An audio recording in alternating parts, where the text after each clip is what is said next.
সিপিএমকে মুসলমানরাই change করিয়েছিল, বহুদিন ধরে মুসলমানদের সঙ্গে খেলেছে। হ্যাঁ, ওই আপনি রেজিনগর বেলডাঙ্গায় দেখবেন ওখানে বলেছিল ই বাস হবে। হ্যাঁ, 2015-এ মুখ্যমন্ত্রী বলেছিলেন শিল্প তালুকে কারখানা হবে। আপনি নিশ্চয়ই গ্রাউন্ড রিপোর্ট করেছেন, কি করে হলো? প্রায় কেটে গেল 11 বছর। 11 বছর হয়ে গেল, তার কবে হবে? এরকম ভাবে সংখ্যালঘু প্রবণ বহু এলাকায় সেখানে গিয়ে মিথ্যা প্রতিশ্রুতি দিয়েছে। তোমাদের দেখুন, সবচেয়ে বেশি সংখ্যালঘুদের খুব খারাপ লেগেছে, ছোট থেকে বড়, ছোট্ট তমান্না আপনাদের উৎসবের বলি হলো। হ্যাঁ, সেই তমান্নার বাড়িতে একবারও গেলেন না। আপনি বলেন আপনি মুসলিম দরদি আপনি।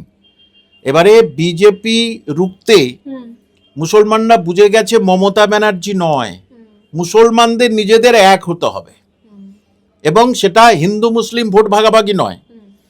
দেখুন, শুভেন্দু যদি বলে যে